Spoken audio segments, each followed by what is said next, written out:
subscribe to my channel.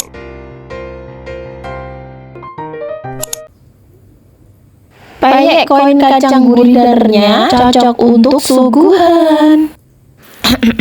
Bismillah, assalamualaikum semuanya. Kali ini aku mau share resep peyek kacang yang gurih dan renyah yang cocok untuk suguhan, juga untuk cemilan sendiri di rumah. Selain itu, peyek kacang juga sering kali dijadikan sebagai pendamping nasi, menggantikan kerupuk. Langsung aja ke resep dan cara pembuatannya. Ini dia bahan-bahan yang aku gunakan. Untuk bumbu halusnya ada 5 siung bawang putih, 4 butir kemiri agar gurih dan renyahnya alami, 3 ruas kencur atau cingur, lalu ada 1 sendok teh munjung ketumbar bubuk. Aku pakainya ketumbar bubuk, kalau mau pakai yang butiran juga bisa. Seasoningnya ada 1 sendok teh munjung garam, setengah sendok teh kaldu jamur. Lalu aku menggunakan 17 lembar daun jeruk sebagai aroma, 1 butir telur ukuran kecil, 60 ml atau 1 bungkus santan instan, 300 gram kacang berukuran kecil, kalau yang besar-besar bisa dipotong 2, 20 gram tepung tapioka bisa diganti dengan tepung maizena, dan 250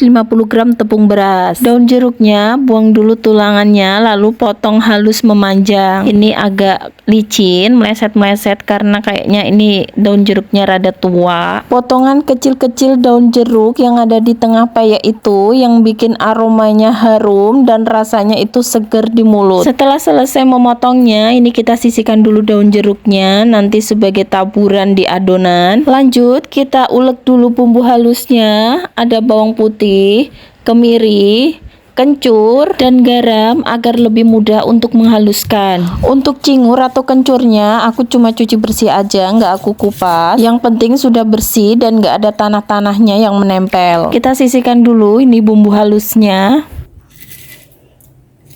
Oke, kita move on ke adonannya. Masukkan pertepungan ke dalam panci. Ada tepung beras dan tepung tapioka, ketumbar bubuk, dan kaldu jamur. Lalu masukkan airnya bertahap aja, lalu aduk merata.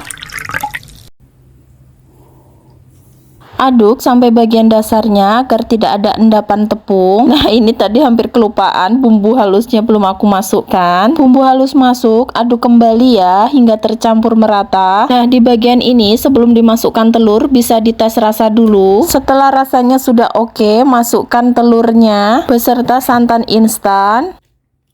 Aduk lagi menggunakan whisk agar telurnya lebih mudah larut dan tercampur. Jangan lupa bagian dasarnya juga dikorek-korek karena biasanya tepungnya itu mengendap. Ini putih telurnya masih menggerindil, jadi aku aduk-aduk lagi. Nah, begini konsistensi adonannya. Kurang air juga nanti bikin peyeknya jadi nggak renyah, gibel-gibel gitulah. Lanjut, ini aku masukkan kacang dan potongan daun jeruknya. Sementara itu aku sambil panaskan cetakan pentol yang bulat itu serta minyak untuk menggoreng. Jangan lupa setiap mau menggoreng adonannya tuh wajib banget diaduk dulu karena biasanya itu tepungnya ngendap di bawah. Ini aku masukkan 2/3 sendok makan adonan. FYI, masukin minyaknya itu jangan terlalu full, cukup setengah cetakan aja agar nanti tidak luber, karena pas proses menggoreng itu minyaknya mendidih jadi tumpah-tumpah, mubazir jadi kebuang ya. Setelah selesai semua lubang keisi adonan.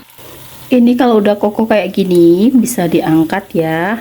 Aku angkat satu persatu peyeknya. Cukup sampai kokoh kayak gini tuh udah bisa diangkat ya, karena nanti ada proses menggoreng yang kedua. Kalau minyaknya sudah panas, nunggu adonannya setengah matang pun tidak lama, karena adonan yang pertama masuk itu sudah kokoh ketika adonan yang terakhir dimasukkan. Lakukan sampai semua adonannya habis, dan tara, ini hasilnya. Memang kelihatan pucat karena ini baru setengah matang. Oke, lanjut lagi. Ini aku panaskan wajan dan minyak yang lumayan banyak. Untuk proses menggoreng yang kedua, masukkan peyek di minyak yang sangat panas agar peyeknya tidak menyerap minyak. Ini warnanya jadi putih, berkutuk ya.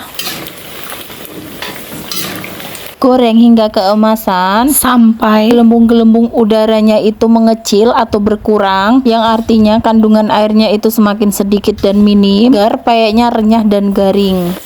Kalau masih ada gelembungnya itu artinya dia tuh masih ada yang mengandung air, belum betul-betul kering. Lanjut aku angkat. Ini kalau dimakan belum langsung renyah ya, karena masih ada proses masak sampai dia betul-betul dingin atau suhu ruang. Nah, ini hasilnya lumayan banyak, dari 250 gram tepung beras dan 300 gram kacang tanah. Kita coba timbang ya, dapatnya berapa gram.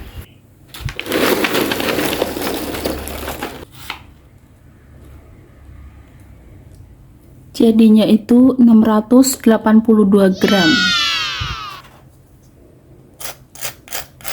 Ini hasilnya garing dan renyah, rasanya gurih, serta jadinya sebanyak ini. Segitu dulu video dari aku. Terima kasih banyak yang sudah menonton. Semoga resepnya bermanfaat dan selamat mencoba. Thank you for watching.